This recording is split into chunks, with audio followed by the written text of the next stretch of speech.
Hi everyone, welcome back to Shine Classes. First of all, good morning to everyone, good afternoon. कैसे हैं आप सब? Hopefully अच्छे होंगे, बहुत अच्छी बात है। उम्मीद है आप लोग की पढ़ाई बहुत अच्छे से हो रही होगी।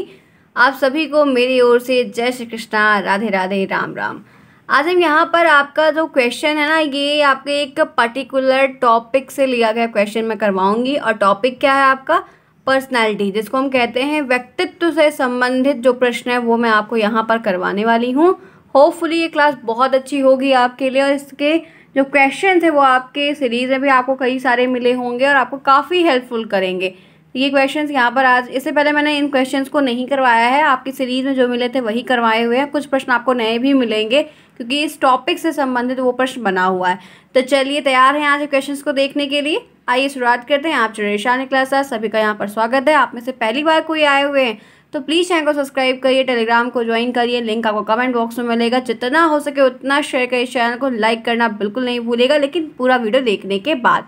और एक छोटा सा अपना बहुत कीमती सा फीडबैक देते हुए ज़रूर जाइए क्लास कैसी लगी। कोई प्रॉब्लम होती तो कमेंट बॉक्स में पूछ सकते हैं। चलिए आइए शुरुआत करते हैं और फटाफट करेंगे अपने प्रश्न को, टाइम बिल्कुल भी वेस्ट नहीं करेंगे। सबसे पहला प्रश्न आपके सामने स्क्रीन पर है। पर्सनैलिटी शब्द किस मूल भाषा शब्द से लिया गया है? पर्सनैलिटी शब्द, यहाँ पर नंबरिंग का कोई वो नहीं है सीन कि आप नंबरिंग सोचो, ठीक है। बस आपको 1 2 3 दिख रहा है, सभी को समझ में आ रहा है कि कौन 1 है, कौन 2 है, कौन 3 है। तो पर्सनैलिटी शब्द किस मूल भाषा से लिया गया शब्द है? ऑप्शन 1 लैटिन भाषा, ऑप्शन 2 हिंदी भाषा, ऑप्शन 3 इंग्लिश भाषा, ऑप्शन 4 उर्दू भाषा। विच ऑप्शन आपको बेस्ट लग रहा है? आंसर बताइए। पर्सनैलिटी शब्द किस मूल भाषा से लिया गया शब्द है? तो यहाँ पर one and only one option is best for this question and this is third, अंग्रेजी भाषा से। कहाँ से लिया गया है? अंग्रेजी भाषा से, जो कि आपको एक इम्पॉर्टेंट, ये इम्पॉर्टेंट सेशन है, इनको अपनी सीरीज़ में नोट डाउन करते चलिए। अगर नहीं पढ़ा है या कॉपी में तुरंत लिखिए, स्क्रीनशॉट लीजिए, फटाक से बाद में लिखिएगा।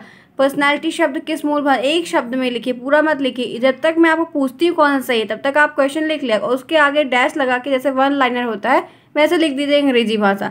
इस तरह से आपके पास बहुत सारे कलेक्शन हो जाएंगे। और 50 नंबर के पेपर में मैं ज़्यादा फोकस करूँगी क्योंकि लास्ट टाइम में हमारे जो अच्छे परसेंट बनते हैं ना वहीं से बनते हैं। आगे बढ़ते इसी के साथ देखते हैं दूसरा क्वेश्चन। दूसरा देखिए, पर्सोना शब्द किस भाषा से लिया गया है? ऑप्शन 1 लैटिन भाषा से, ऑप्शन 2 हिंदी भाषा से, ऑप्शन 3 अंग्रेजी भाषा से, ऑप्शन 4 उर्दू भाषा से। पर्सोना शब्द किस भाषा से लिया गया शब्द है? आंसर करिए कौन सा ऑप्शन सही होगा। तो जो पर्सोना शब्द है वो यहाँ पर किस शब्द से लिया गया है? किस शब्द से लिया गया? कौन सा ऑप्शन सही होगा? बहुत अच्छा प्रश्न है, बहुत बार है, वेरी वेरी वेरी इंपॉर्टेंट प्रश्न है। इसीलिए इसको आज मैं, अपन ने बोला था कि कुछ चीज़ें ऐसी हैं जो आपको एकदम लास्ट मोमेंट बताई जाएंगी जो एग्जाम में हेल्पफुल है और हमेशा आती है और 100% चांसेस आएंगी और बहुत सारे पेपरों में आई हुई हैं। पर्सोना शब्द किस भाषा का शब्द है? तो पहला ऑप्शन आप में से जितने भी स्टूडेंट ने बताया है लैटिन भाषा, उनका करेक्ट है। ध्यान रखिएगा, आपको मिलते हैं इसी के साथ 2 नंबर। तीसरा प्रश्न चलिए, ये है तीसरा प्रश्न, कह रहा है व्यक्तित्व, पर्सनैलिटी, ठीक है, व्यक्ति की संपूर्ण गुणात्मकता, व्यक्तित्व की यह परिभाषा किसने दी है? जो व्यक्ति की संपूर्ण गुणात्मकता होती है वो उसकी पहचान होती है, एक प्रकार से कह सकते हैं। तो यह क्या सेल्डन ने कहा है? ऑप्शन 1, वुडवर्ड साहब ने कहा ऑप्शन 2, वॉटसन साहब ने कहा ऑप्शन 3, आलपोर्ट ने कहा option 4। Which option is best according to all of you? आप किसको सपोर्ट कर रहे हैं? आप सब किसको बताना चाह रहे हैं? आंसर बताइए कि तीसरे का राइट आंसर क्या होगा। तो यहाँ पर जो शब्द मैंने, जो क्वेश्चन आपसे पूछा है आज, इसका राइट आंसर मैं बताना चाहती हूँ वुडवर्ड साहब है।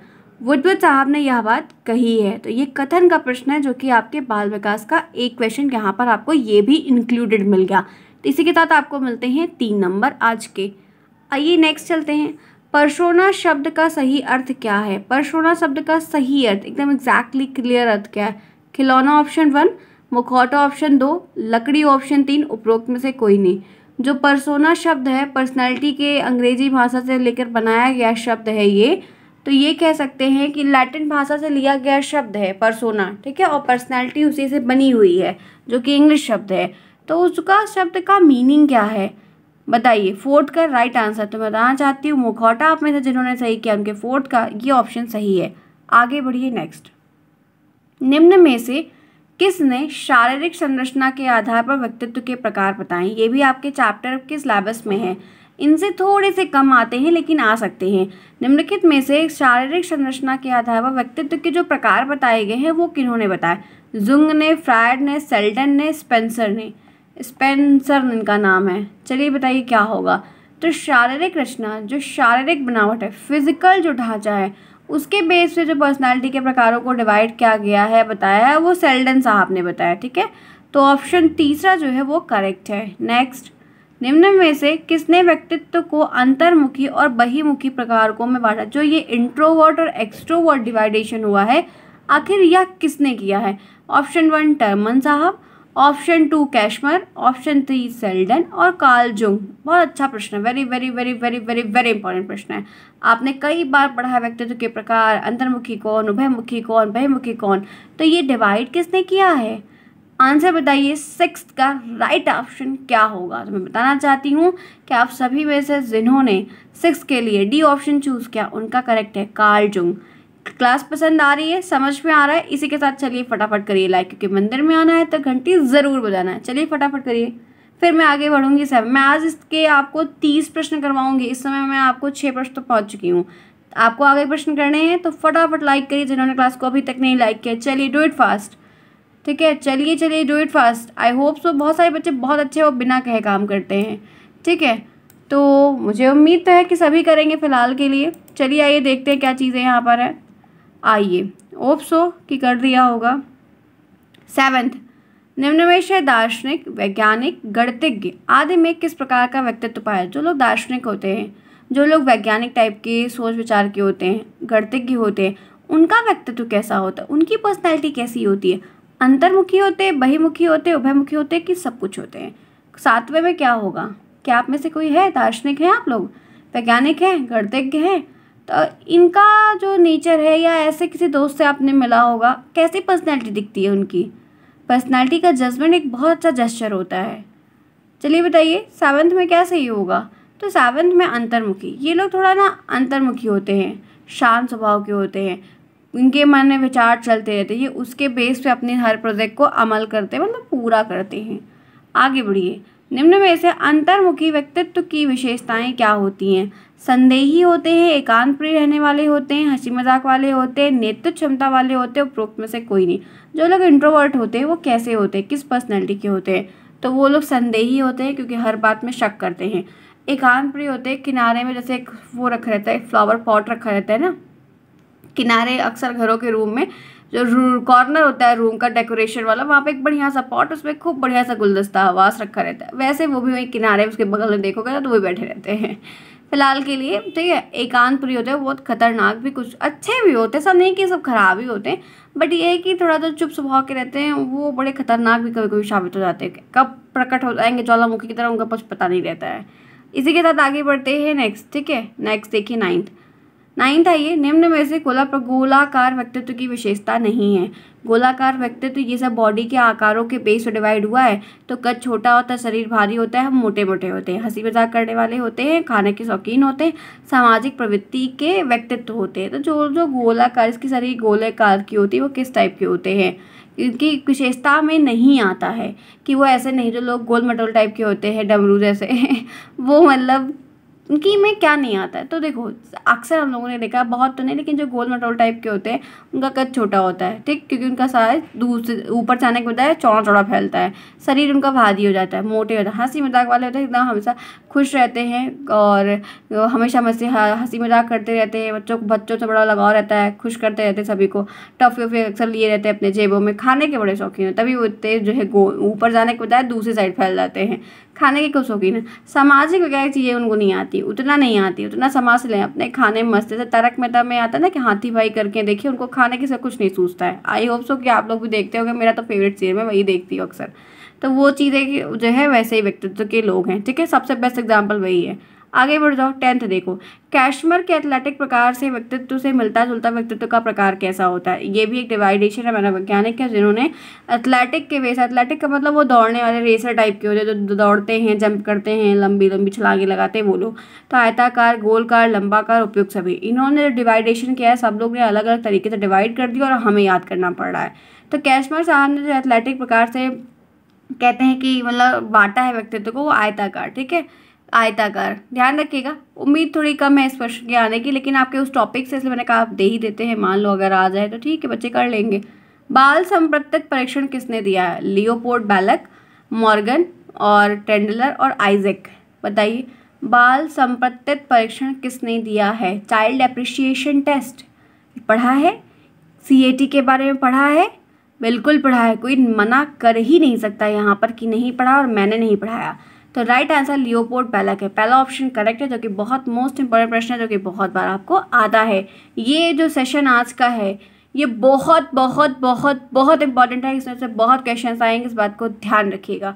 मैंने इसलिए पर्टिकुलर टॉपिक से ये प्रश्न को उठाया। अभी मैं कार्डों की संख्या वाला जो टॉपिक है, हरमन रोशा का शाही दब्बा परीक्षण, वो भी करवाऊंगी, क्योंकि उनसे ये प्रश्न ऑब्जेक्टिव बनते हैं। इसी के साथ नेक्स्ट यहाँ पे है डिफेंस मैकेनिज्म, रक्षा तंत्र का उपयोग दो व्यक्तित्व संरचना में से किस मानसिक संघर्ष वाले को संभालने के लिए किया जाता है?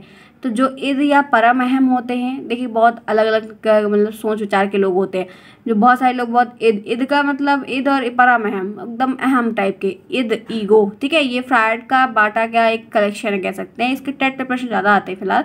अहम और इद टाइप के होंगे, अहम और अवचेतन होंगे, अहम और परम अहम होंगे। किस टाइप के लोग होंगे जिनको इतनी बड़ी रिस्पॉन्सिबिलिटी दी? आपको पूछा जा रहा है कि रक्षा तंत्र में ऐसे कौन से दो व्यक्तित्व के लोगों को रखा जाएगा जो इन चीज़ों को संभाल सकते हैं? तो यहाँ पर राइट आंसर है इद और परम अहम, ठीक है। ये थोड़ा सा लेवल हाई है, उम्मीद कम है इसके आने की, ठीक है, लेकिन इस टॉपिक से था व्यक्तित्व के, इसीलिए इसमें मैंने कहा कि नहीं दे देते, मे भी अगर आता है तो।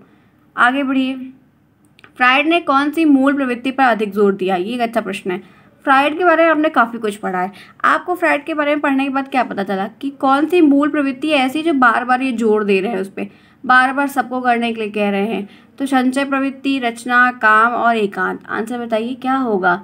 तो राइट आंसर 13 का जो आपके सामने मैंने अभी तक आपसे पूछा है, इस 13 का राइट आंसर काम प्रवृत्ति, फ्रायड की काम प्रवृत्ति। थोड़ा सा ध्यान रखिएगा, अच्छा क्वेश्चन है, आने की उम्मीदें भी हैं। नेक्स्ट देखिए, व्यक्तित्व का कार्यपालक कहलाता है, व्यक्तित्व का कार्यपालक कहलाता है कौन? इदम, अहम, परम अहम, उपरोक्त सभी। तो व्यक्ति का जो कार्यपालक होता है वो अहम होता है, इसी के बेस पे हर एक इंसान अपने काम को करने के लिए आगे तत्पर रहता है। नेक्स्ट देखिए, नैतिकता के सिद्धांत पर काम करता है, नैतिकता के सिद्धांत पर कौन काम करता है? इदम, अहम, परम अहम, लिबिडो। आंसर करिए क्या होगा? तो यहाँ पर जो नैतिकता के सिद्धांत है, सही है, सत्य है, करना है, नहीं करना है, ऐसे जब कभी निर्णय लेने पड़ते हैं तो वहाँ पे परम अहम जो है वो काम आता है। आगे बढ़ते हैं इसी के साथ नेक्स्ट, ये टेट की तैयारी में ज़्यादा मैं अच्छे से बताऊंगी आपको, ठीक है। 16 देखिए, बच्चे का विकासशील व्यक्तित्व, पर्सनैलिटी किसके द्वारा प्रभावित होती है? तो बच्चे की जो पर्सनैलिटी है वो किसके द्वारा ज़्यादा प्रभावित होती है? व्यक्ति के शरीर की ग्रंथियों के द्वारा, जो ग्लैंड्स होती हैं पाई जाती उनके थ्रू, विद्यालय में जो अनुभव मिलता है उसके थ्रू, परिवार के द्वारा होता है, कि जो ग्रंथियां हैं, परिवार है, विद्यालय में प्राप्त अनुभव, सबके द्वारा। तो यहाँ पर जो बच्चे की पर्सनालिटी को डेवलप करने का प्रभाव है तो वो आपका डी ऑप्शन सही, कि इसमें ग्लैंड भी आ जाएगी, परिवार भी आ जाएगा, विद्यालय के जो सीखे गए अनुभव हैं वो भी सम्मिलित है। तो फोर्थ ऑप्शन जो है इस क्वेश्चन का करेक्ट है। आपको चलते हैं, पढ़ते हैं, उम्मीद है बढ़िया रहेगा। 17 प्रश्न में हम हैं, छात्रों को मानसिक रूप से स्वस्थ बने रखने के लिए विद्यालय प्रशासन में कौन सा तरीका अपनाया था? बच्चों को मेंटली तरीके से हेल्दी एंड फिट बनाए रखने के लिए स्कूल कैसे प्रबंधन को चूज करता है? तो क्या वो घर पर अनुकूलन देना, बच्चों के मित्र पर निगरानी रखना, उनके दोस्तों पर निगरान नज़र रखो, डिटेक्टिव लगा दो इनके पीछे, शिक्षण की अलग अलग विधियों का प्रयोग करो, या नियमित स्वास्थ्य परीक्षण करो? तो पहला राइट ऑप्शन जो है फोर्थ ही है, कि अगर आप उनको नियमित जांच देख रहे हैं, पढ़ रहे हैं, टेस्ट ले रहे हैं और भी कुछ मानसिक तरीके का टेस्ट ले रहे हैं तो काफ़ी अच्छा होगा। इसी के साथ आगे बढ़ते हैं, देखते हैं 18वां प्रश्न दिया है, व्यक्तित्व में TAT प्रासंगिक अंतर। वो हिंदी का फुल फॉर्म ये ध्यान रखिएगा ज़रूर, इंग्लिश और हिंदी दोनों में याद रखिएगा, क्योंकि इनके फुल फॉर्म लिखने को आते हैं, हिंदी और इंग्लिश में दोनों आते हैं। तो यहाँ पर है कि परीक्षा में कार्डों की संख्या कितनी है? 20 है, 30 है, 40 है, 50 है। बहुत अच्छा प्रश्न है, very very very very very very very 100% important है, इसको ध्यान रख लीजिएगा, बहुत इंपॉर्टेंट है, आएगा ज़रूर आएगा। कार्डों की संख्या पूछी जाती है, तो TAT का कितना काटता है? तो 30 काटता है। 18 में बी ऑप्शन जिन्होंने बताया है उनका यह प्रश्न करेक्ट है। इसी के साथ 19, पर्सनालिटी मापन की किस विधि में समाज के व्यक्तियों से जानकारी लेकर निष्कर्ष निकाला जाता है? हम जब व्यक्तित्व को नापते हैं जैसे कौन सी विधि इसका यूज़ करके जानकारी को लेकर निष्कर्ष निकालते हैं? क्या वो निरीक्षण होती है, क्या वो साक्षात्कार होती है, समाज मीति होती है, कागज पेंसिल की विधि होती है? बताइए। मेरे दोस्तों एक बात ध्यान रख लो, जब हमको हिंट समाज का दे दिया तो हम समाज नीति ही तो फॉलो करेंगे। तो 19 में तीसरा ऑप्शन आप सभी जिसने बताया उनका करेक्ट है। 20 पे आइए, सिगमंड फ्राइड, ये तो आप मिल चुके हैं। तो सिगमंड फ्राइड ने व्यक्तित्व को कितने अंगों बताया, कितने अंग में बांटा है? 2 में, 3 में, 4 में, 5 में। तो राइट आंसर 3 में बांटा है। ठीक है, किसने बांटा है? 3 ने बांटा है। आगे बढ़िए नेक्स्ट। सिगमंड फ्राइड ने, अच्छा ये रिपीट हो गया, इधर आ जाओ। 21, व्यक्तित्व पर किसका प्रभाव पड़ता है? निम्न में से व्यक्तित्व पर किसका प्रभाव ज़्यादा पड़ता है? वंशानुक्रम, वातावरण, दोनों, इनमें से कोई नहीं। 21 का आंसर करिए, जो कि बहुत अच्छा प्रश्न है। ये तो बाल विकास का फेवरेट प्रश्न है और पीएनपी का तो मोस्ट इंपॉर्टेंट प्रश्न है। तो राइट आंसर यहाँ पर सी ऑप्शन होगा, दोनों का। वंशानुक्रम का भी प्रभाव पड़ता है और वातावरण का भी पड़ता है। नेक्स्ट, कैसे प्रश्न रिपीट हो गए हैं। चलिए आइए 22, स्पेंसर ने व्यक्तित्व को किस आधार पर बांटा है? स्पेंसर साहब ने, जैसे कैस्मर ने बांटा, जुंग ने बांटा, ऐसे जो है स्पेंसर साहब ने बांटा है। तो समाजशास्त्री के बेस पर बांटा है, शारीरिक संरचना के आधार पर फिजिकली बांटा है, आधुनिक दृष्टिकोण से, भारतीय दृष्टिकोण के बेस पर बांटा। किस बेस पर उसको डिवाइड किया है? तो स्पेंसर साहब ने व्यक्तित्व को जो है आपका पहला ऑप्शन सही, समाजशास्त्री के आधार पर बांटा है। नेक्स्ट आइए, अमानवीय व्यवहार से युक्त पर्सनालिटी होती है, जो अमानवीय व्यवहार होते हैं उनसे जो बनी हुई पर्सनालिटी का, व्यक्तित्व का बंदा होता है वो कैसा होता है? सतोगुणी होता है, राजश्री होता है, तामसी होता है, इनमें से कोई नहीं। तो जो अमानवीय व्यवहार करे, अभद्रता का व्यवहार करे आपके साथ, ठीक है, आप बैठने जाओ आपकी कुर्सी को गिरा दे, आपको मतलब मजाक बनवा दे आपका, और अलग बहुत अनबिहेवियर टाइप का बिहेवियर आपके साथ करे, तो कैसा है? वो तामसी प्रवृत्ति का बंदा होता है। ठीक है, एकदम ठीक है, ध्यान रखना। नेक्स्ट है जो सृजनशील बालक का व्यक्तित्व क्या है? जो बच्चे सृजनशील होते हैं वो कैसे होते हैं? वो अंतर्मुखी होते हैं, बहिर्मुखी, उभयमुखी, उपयुक्त। आप में से सृजनशील हैं? मैं तो हूँ, आप हैं कि नहीं? मैं बिल्कुल हूँ। तो सृजनशील बालक का व्यक्तित्व कैसा होता है? तो वो जानते हैं, बहिर्मुखी होते हैं, एक्सट्रोवर्ट होते हैं। I am also an extrovert. ठीक है, मैं इंट्रोवर्ट नहीं हूँ, एक्सट्रोवर्ट हूँ। 24 में आपका बी ऑप्शन करेक्ट है, और आप में से भी बहुत सारे लोग हैं। चलिए इसी के साथ आगे बढ़ते हैं, नेक्स्ट देखते हैं।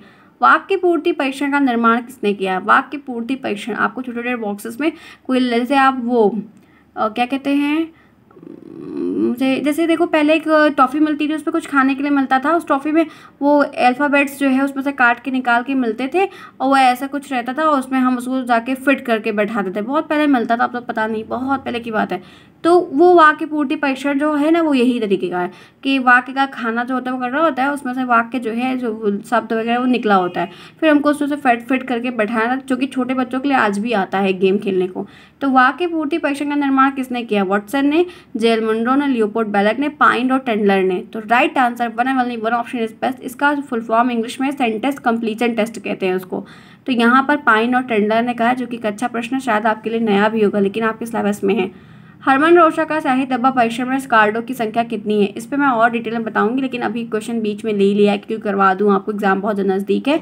तो यहाँ पर 10 है। कितनी है? 10 है। कार्डों की संख्या कितनी है? 10 है, भूलिएगा नहीं। आगे बढ़ते हैं इसी के साथ, नेक्स्ट देखते हैं। निम्नलिखित में से व्यक्तित्व निष्ठ की विधि कौन सी है? निम्नलिखित में से व्यक्तित्व निष्ठ की विधि कौन सी है? तो यहाँ पर है व्यक्तित्व इतिहास विधि, समाज विधि, क्रम निर्धारण और निरीक्षण विधि है। तो राइट आंसर क्या होगा? तो 27 का यहाँ पर है कि निम्नलिखित व्यक्तित्व की विधि, व्यक्तित्व निष्ठ की विधि जो है वो व्यक्तित्व के इतिहास विधि से संबंधित है। इसी के साथ आगे बढ़ते हुए देखते हैं नेक्स्ट प्रश्न। 28 प्रश्न, कैटल ने कितने सील गुणों की चर्चा की है? 14, 15, 16, 17। तो कैटल साहब ने टोटल जो है वो 16 गुणों की कितने की है? 16 गुणों की है। नहीं पता है जो प्रश्न, उसको आज याद कर लीजिए, कोई दिक्कत नहीं है, तो वक्त है अभी भी। पर्सनालिटी का अंतर्मुखता बहिर्मुखता के वर्गीकरण किसने किया है? कैस्मर, शेल्डन और स्पेंसर और आइजैक। बताइए, ध्यान रखिएगा कि जो ये अंतर्मुखता और ऊपर था, ऊपर भी एक बार आपको डिवाइडेशन में आया था जहाँ पर आपको वुडवर्ड चेक किया गया था, लेकिन एक बात ये ध्यान रखिएगा कि वर्गीकरण करना और प्रस्तुत करना दोनों में फर्क है। ठीक है, वहाँ पर क्या किया गया था? बांटा गया था। किसने बांटा? यहाँ पर लिखा है कि रूप में वर्गीकरण किसने प्रस्तुत किया था। तो वर्गीकरण देना, नाम बांटना, दोनों में फर्क है। तो राइट आंसर आइजैक है। ठीक है, ध्यान रखिएगा। इसी के बाद चलते हैं नेक्स्ट प्रश्न देखते हैं, जो कि आज का है लास्ट प्रश्न। निम्न में से कौन सा व्यक्तित्व का जैविक निर्धारक है? बायोलॉजिकल डिटर्मिनेंट कौन होता है? आनुवांशिक प्रवाह, जन्मक्रम, आकांक्षा स्तर और सामाजिक आर्थिक स्तर। तो तीसरे का जो राइट प्रश्न है वो यहाँ पर है, जैविक निर्धारक कौन होता है? आनुवांशिक प्रवाह होता है। ए ऑप्शन जो है वो करेक्ट है। इसी के साथ आज की मैं क्लास करना चाहूँगी अब ओवर। 30 प्रश्न मैंने आपको यहाँ पर करवाया आपके एक व्यक्तित्व के टॉपिक से और बहुविकल्पी करवाया। मुझे उम्मीद है कि क्लास पसंद आई होगी। कोई प्रॉब्लम है तो मुझे कमेंट बॉक्स में बता सकते हैं। पढ़ते रहिए, टाइम पर आइए, देखिए, आपकी कोई भी चीज़ मिस आउट नहीं होगी, हर चीज़ आपको बताई जाएगी, सिखाई जाएगी। अगर कोई दिक्कत होती है तो पूछ सकते हैं आप। मिलते हैं फिर नेक्स्ट क्लास में, नई बातें, नया टॉपिक चर्चा करेंगे। तब तक के लिए हंसते रहिए, मुस्कुराते रहिए। Bye bye.